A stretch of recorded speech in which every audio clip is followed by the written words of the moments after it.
Thanks for tuning in today.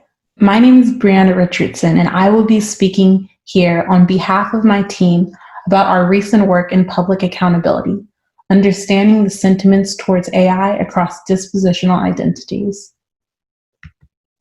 First and foremost, I would like to introduce our team. As I said before, my name is Brianna, and I'm a third-year PhD student at the University of Florida, working under the advisement of Dr. Juan Gilbert. For this project, I collaborated with two other amazing PhD students in my lab, Deandra and Kiana.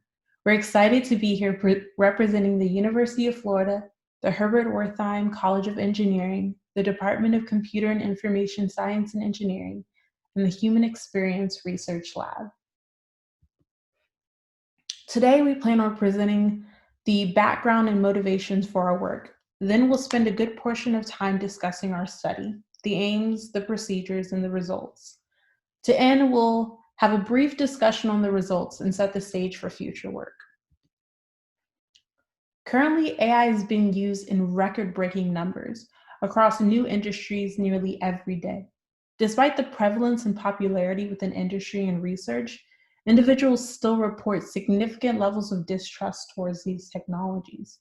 To combat this issue, a dedicated focus in research has been the study of trust and how trust can be measured, studied, and influenced as it relates to technology and specifically artificial intelligence. Trust, in this sense, is an individual's assessment of a system's performance, process, and purpose. Often, it is not the result of an individual's experience with the technology, but the representation in the media, perceptions of intentions of its creation and use, and the impact of its implementation. An inability to trust these technologies should be worrisome to AI developers because it can be linked to the misuse, disuse, and abuse of their innovations. Previous work by Merritt and Ilgen depicted that individuals' perceptions, personalities, and propensities for trust impacted participant interactions with technology more than the actual system performance. Furthermore, they found that there were long-term impacts when a person's trust in a system was abused or taken advantage of. These findings are even more important when you take a deep dive into anthropology research as it relates to trust. Donnie et al. Found that cultures of trust differ substantially across nations. In order to understand and work effectively with an individual, one must understand the mechanism for how culturally that trust is attained. Much work has been done in this realm to study trust across countries, cultures, genders, races, etc. However, there is a lack of work that focuses on studying dispositional identities as it relates to artificial intelligence. Considering that individual differences profoundly impact trust in technology, it is critical that patterns of trust are recognized and remedied across dispositional identities to build AI for everyone. In addition to understanding the impact of identity on trust in AI, our work has also been motivated by the importance of public knowledge and exposure. Many of the ethical and trust-related problems that AI applications encounter can be proactively confronted when we use the public as active participants in the design and implementation of these technologies. Through this study, we wanted to introduce an effort of public accountability, where we continue to teach the public about the AI that exists within their communities. This open, transparent method opens the door to knowledgeable public consent. With knowledge, the public is armed with the resources required to be able to trust AI and the ability to give informed consent about the technology they are willing to engage with. Furthermore, consent allows for smooth integration of AI into our society.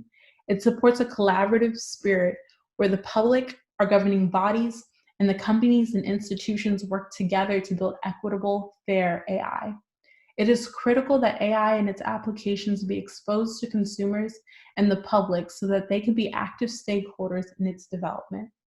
Furthermore, AI is in dire need of public feedback. The experience and knowledge that AI creators use to build these applications is not nearly representative of the identities that will be impacted by its application. Therefore, we find it critical that a diverse and representative collection of public feedback be used. Now we'll continue to discuss our study. The aim of our study is fourfold. We want to expose individuals to existing applications of AI that may exist in their communities or even their homes. We also want to get public feedback as it pertains to these applications of AI, utilizing concepts of trust, perceptions of beneficence, and general sentiments to measure this feedback. We also want to compare the feedback of the public to that of computer science students. And lastly, we want to understand how dispositional identity might impact opinions towards these applications of AI. Our hypotheses are as follow. Firstly, we predict that students will report higher scores of trust, perceptions of beneficence, and general sentiments towards AI applications. And secondly, we predict that there will be statistically significant results between dispositional identities that will support the need for diverse public accountability. The study was done in an online survey format. The survey consisted of demographic questions and 5 technology sections. At the beginning of the survey, participants were introduced to the field of AI and told they would be exposed to different applications of AI and asked subsequent questions. The 5 technology categories we focused on were drones, human resources, autonomous vehicles, law enforcement, and healthcare. In order to select 5 technologies within these areas, we started with a large collection of innovations that qualified. We then underwent the selection process. We selected a subset of technologies that were diverse with respect to publicity and associated risk.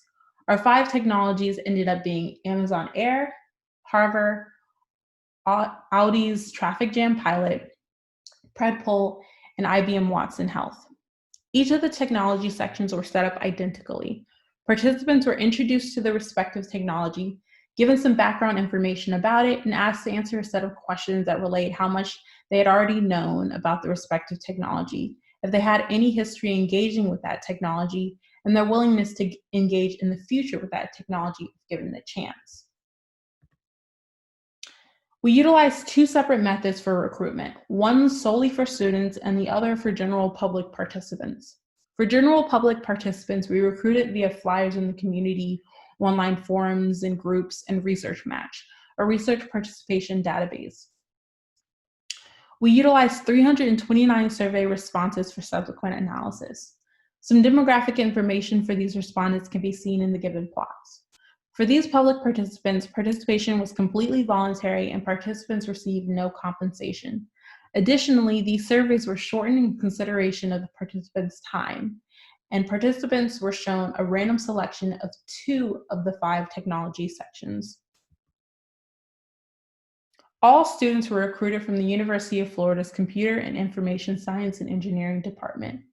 We use the department's SONUS system, which allows students to anonymously sign up for studies to receive class credit.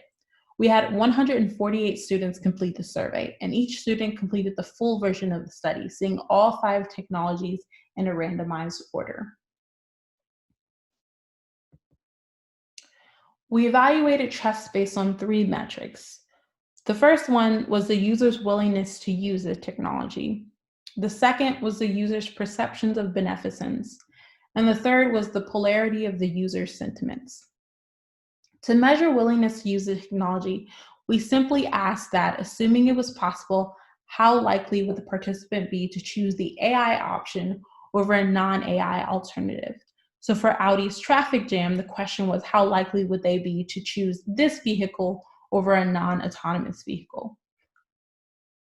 To measure perceptions of beneficence, we asked participants questions that concerned the potential of the technology to improve their community versus the likelihood that the technology would be used to improve their community. And lastly, we used participants' comments and the Python package text blob to measure polarity of user sentiment. To calculate trust, all 3 of these scores were normalized independently and averaged to generate a single score for each participant and each technology. As we spoke about briefly in the study design portion of the presentation, we chose 5 technologies to introduce to the participants. I'll spend a few minutes giving a brief overview of these technologies for those of you who might be unfamiliar with them.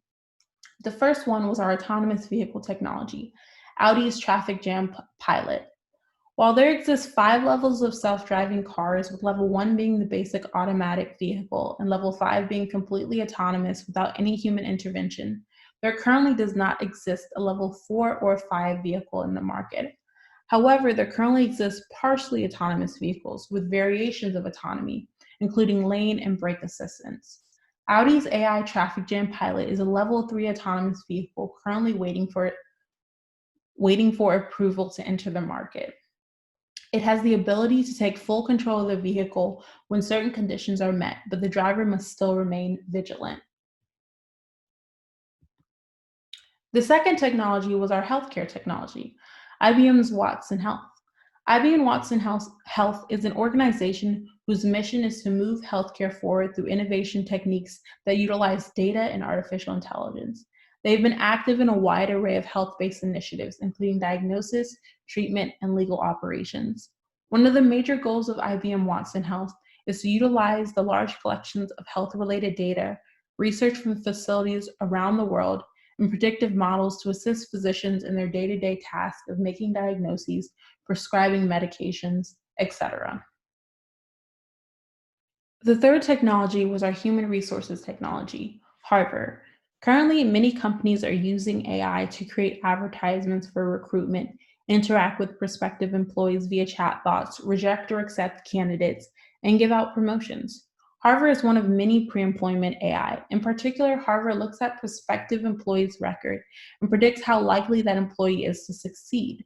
Companies utilizing Harvard and similar software hope to reduce their own biases in the recruitment process. The fourth technology was our law enforcement technology, Predpol. Recent advances in technology have allowed artificial intelligence to be deployed by law enforcement officers to predict locations and time points for crime. These algorithms do the job of human crime analysis by suggesting where police officers should focus their attentions at particular times during their shifts. Predpol is one of the most popular predictive policing algorithms and is used in nearly 60 police departments. Predpol uses collected community crime data to suggest high-risk crime locations to police officers on patrol. Our final technology was our drones technology, Amazon Air Delivery Drones. Drones can currently be found in a plethora of industries, including the government, media and entertainment, and even as a household item. They can be remote controlled or autonomous. In the past few years, many companies have started researching and testing drones that might deliver their products. Amazon Air is a project currently underway where autonomous drones can drop off Amazon packages to customers in less time than previous delivery methods. Our first analysis was studying the response of the public participants. We studied the results across 7 different dispositional identities: age, race, education, income, gender, ethnicity, and experience with computing. Not all identities were proportionally represented, which we'll come back to in future work. So for any subpopulation with a response count less than 3, that subpopulation was removed from subsequent analysis. In our results, gender, race, education, and computing experience were found to be confounding identities for at least one technology when comparing trust results. Just to highlight a few key results, gender was one of our most confounding variables, with men and women getting statistically significantly different results for autonomous vehicles and drones. Women generally depicted lower trust than men across all technologies. Next, we had computing experience. Results depicted that those with computing experience had higher trust for autonomous vehicles than those without experience. Similar to gender, those with computing experience tended to have a higher trust across all technologies.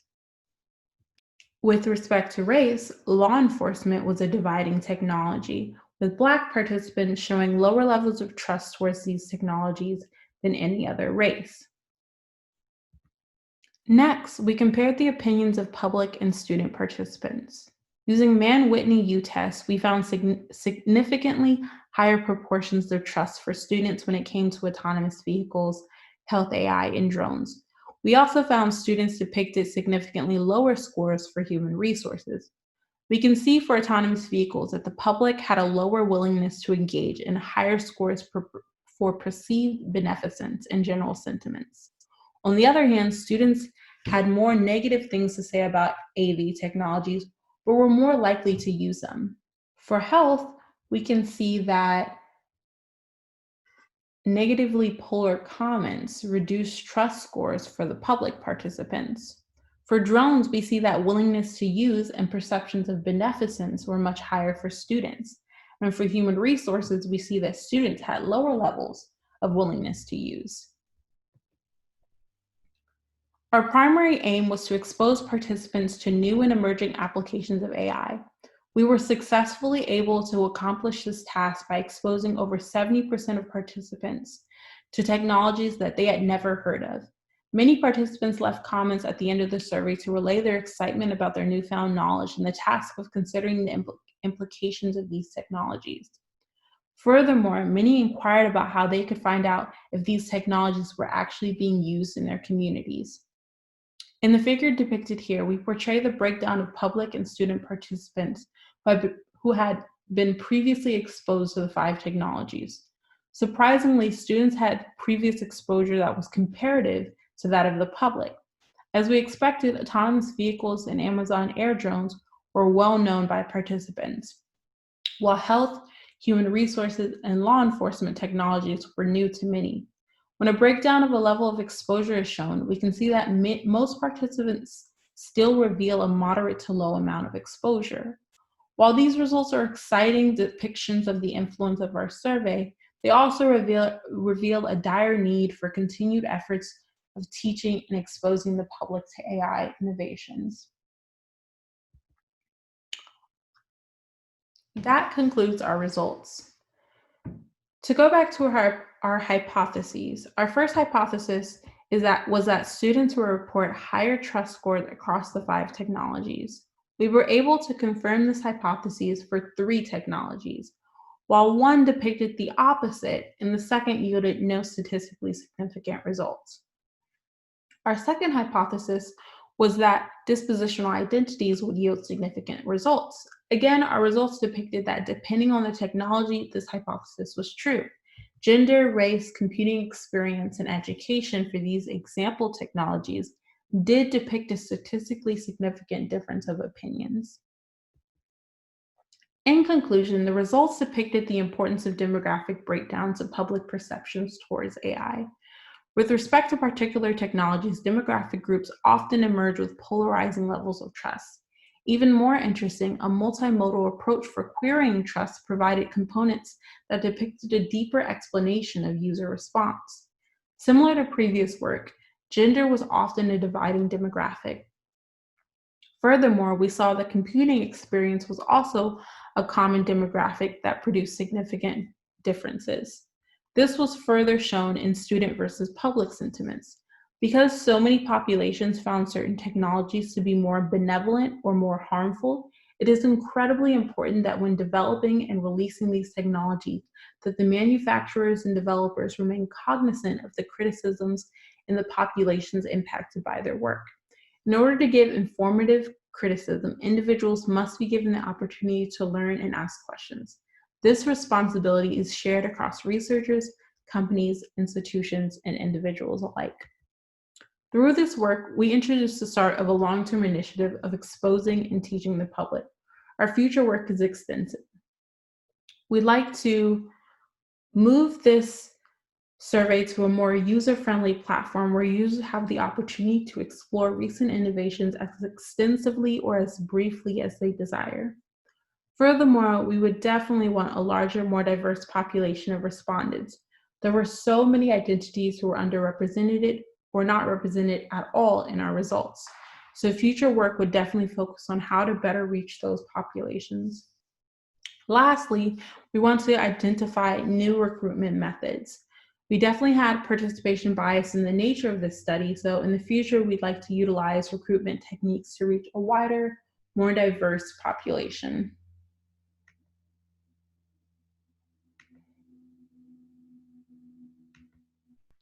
And that concludes my presentation.